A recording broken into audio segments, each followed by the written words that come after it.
Dixie, congratulations on your courtside victory. Thank you, Elise. And good morning, Pine Valley. Were you surprised when the judge ruled against Janet Green? I was thrilled, ecstatic. But Janet's defeat was a victory for all Pine Valley citizens. She can't hurt us anymore. How hard was it, sitting in court, watching the actor Janet hired to impersonate your brother take the witness stand? It was pretty intense. And when he reached up to pull off his mask, My heart stopped. The look on Janet's face was worth it. why don't we take a look at that on instant replay? Ready? Reveal.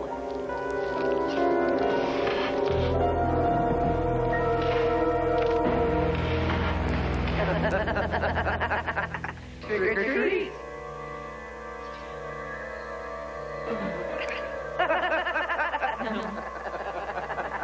Dad? Help! Somebody! Please! Help! Somebody help me! Somebody help me! Honey? What is he, have a bad dream? Oh. I wish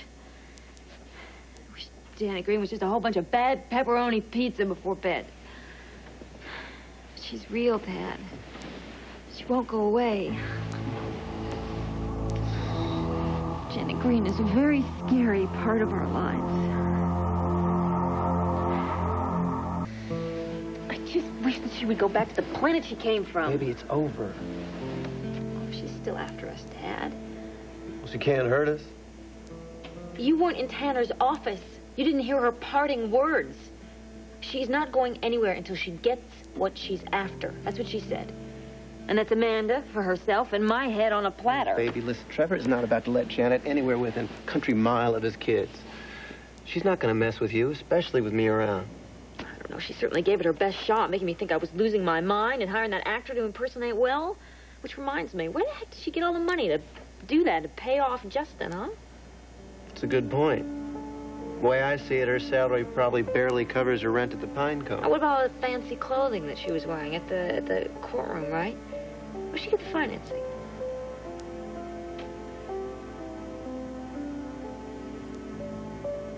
Uncle Palmer? That's my guess. She's still blackmailing him? Maybe. Dad, that means that Uncle Palmer financed her plan to drive me around the bend? No, just don't go crazy. He didn't do it intentionally. I'm sure the way he saw it was either pay Janet or face the IRS, supposedly. What do you mean, supposedly? Well, I've been thinking about it. Seems to me she's getting a hell of a lot of mileage out of a little creative bookkeeping. Well, Uncle Palmer is very scared of going to jail. Oh, he's scared of something, all right. What is that supposed to mean? Nothing. What, Tad? You're keeping something from me? Oh, honey, would I do that? Oh, yes, you would. You're saying that Uncle Palmer's little problem here does not begin with Uncle Sam and end with Janet. Aren't you? Yeah. Tell you the truth, honey, I have no idea what the hell your Uncle Palmer is up to, so just forget it. Well, but you suspect it's more than he's telling us. Which was precious little to begin with. Now, come on. Now, he said that he was messing around with his funds, and he was worried about the IRS, and Janet caught him, and now she's blackmailing him, well, right? As far as I'm concerned, call it a hunch, but I think there's a little more to the story than that. And in order to find out what it is, I've even gone so far as to come up with matching his and hers assignments. That is, of course, if you're game. Well, you know, if it'll get Janet out of Pine Valley, I'll do anything. That's my girl. Now, listen. On my side of the fence, I think it's high time I had a little chat with your Uncle Palmer concerning some ideas I have about dealing with the IRS. Do you think he'll go for any of that? See, that's just it. If he doesn't go for it, we know that Janet's into him for more than just back taxes. Oh, brilliant. And my assignment, should I choose to accept it? Well, I'm playing 20 questions with Uncle Palmer. Oh, I'll go undercover. Mata Martin, woman of thousands of disguises. Mata Martin. No, honey, I think the disguise thing has been done a little too much around here lately. Okay? Don't you worry. We're going to get rid of Janet once and for all. I'll tell you exactly what you're going to do. I took the liberty of calling an associate of mine, a Miss Bailey Ferguson. She happens to be one of this country's best tax attorneys. She used to work for the IRS. Now she makes big bucks turning the tables on her bosses. I'm pretty sure she could handle your little hash with the tax police, and you could just tell Janet to adios. Ted, will you do me a favor? Don't pay me any favors. I'm serious, PC. I'm on the level, seriously. Just think about it. One little phone call, that's all it would take. I got the number on me right now. You could get her on that phone, call her, be in New York, meet with her this afternoon, and by tonight you could just give Janet the old heave-ho. No. I can't do that.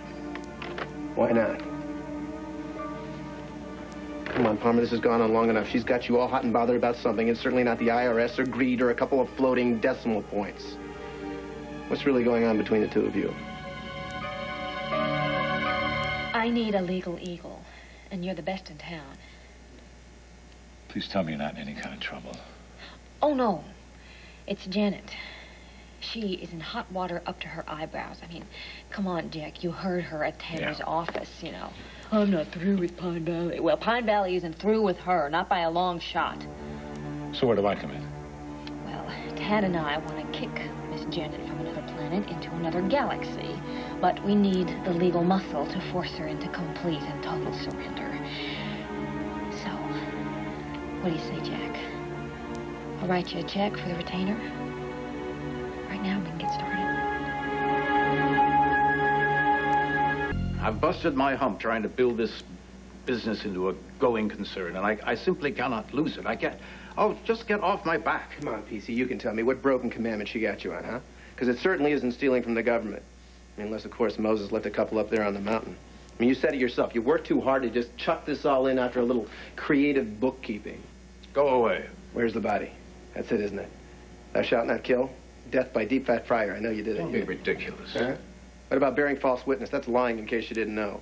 Actually, you could do a little burning on that one. How about honoring thy mother and father? May they rest in peace. Doubtful. Then, of course, there's honor the Sabbath, which in your case is totally out of the question. Let's face it, all you honor is the almighty buck, which pretty much covers everything except adultery, which is out of the question because even you aren't low enough to fool.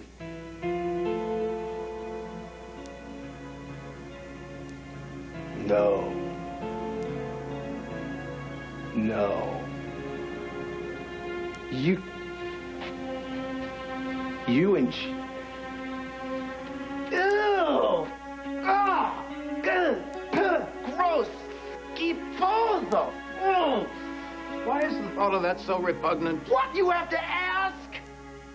My God, you and the Queen of Crowbar actually did the nasty. All right. You forced me to say it. Yes. Once. One time, I had some meaningless sex with that monstrous Medusa.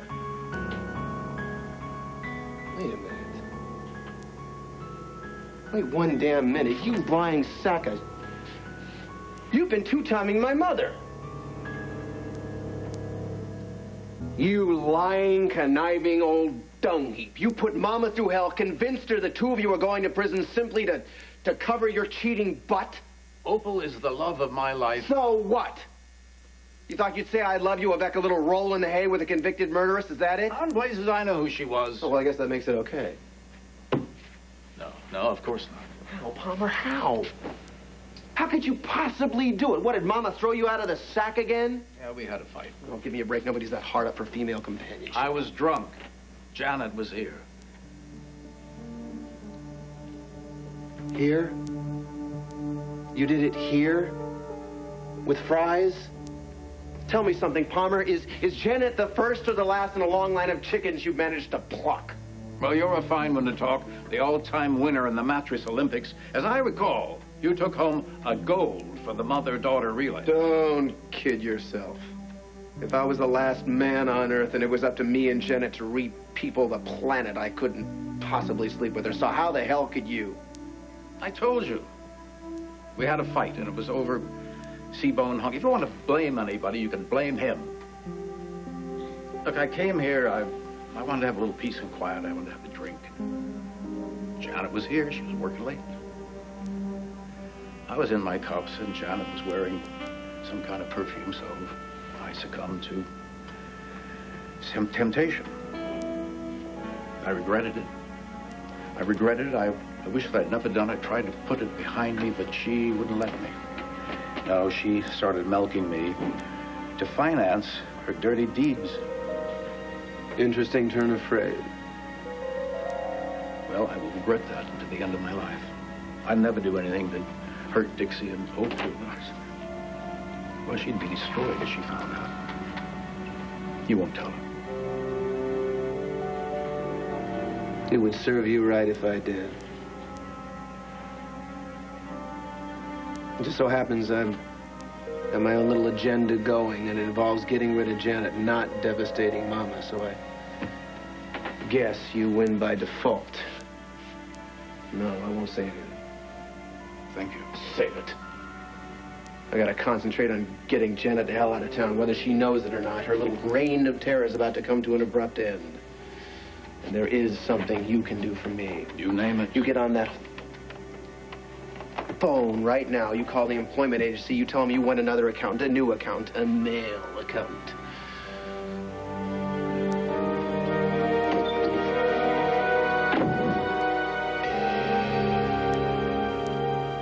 Tad and I have been brainstorming. Now, Tanner said that the most that we could get Janet for was a summary offense. That's right. Which amounts to a $200 fine and a slap on the wrist. But that is in criminal court. What if we could prove that Janet has violated Pine Valley's civil code? You're talking about a civil suit. Mm-hmm. One for each and every count of malicious mischief, trespassing, harassment, whatever else we could think of. We could bring in the public, we could bring in the press, we could create a media circus so big that Barnum would be proud. And then every act of violence, every evil, tricky, rotten thing that she has ever done will be exposed. And we can get the humiliation level so high that she won't be able to take it, and she'll be forced to leave Pine Valley. You and Tad got together and thought this up, huh? Well, the only favor Janet ever did us was to give us a common cause. Well, good for you, I say. You know, I have to admit that Tad and I did take a page from you and Laurel's book. I mean, she was amazing, going to court every day, facing her adversary, even after that horrible woman tried to kill her. She was very brave, and you were a rock, helping her and standing by her. Really amazing. You guys just are such a wonderful couple. Thank you.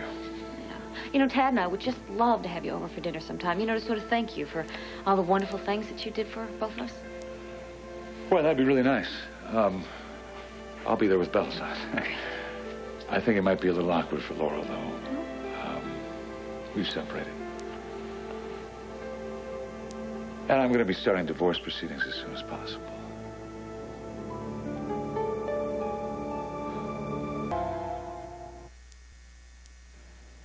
So, Trevor and Laurel are together, which is where they belong. And I wish them both well. I'm so sorry, Jack. If there's anything that I can do... How about that dinner invitation? Is it still open? Oh, yeah, anytime. Well, good, because sometimes us newly bachelor guys, we make kind of for odd numbers at the dining table, so... Well, I'll just have to find a newly bachelored girl and even those numbers up. You're very sweet. Well... Thanks. You're welcome. What about you? What do you want to? With my life? I really don't know, frankly. So, until I do know, I'm going to focus on getting this civil suit going so we can run Janet out of town on a rail. How does that sound? Sounds good to me. Good. United we stand. All right. I'll be in touch. Excellent. I'll see you, Jack. Okay.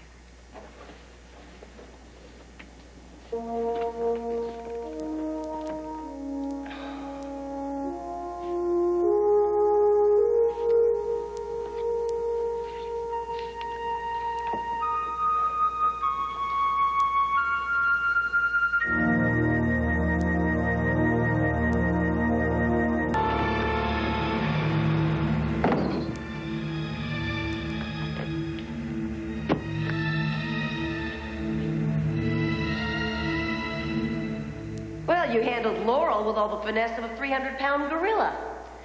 You peeled Palmer and his hotshot lawyer like a couple of ripe bananas. But then you slipped on the banana peel, and wham, landed right on your backside. No wonder Laurel laughed in your face. This whole town is laughing at you. Well, you know what they say. If you can't beat them, join them.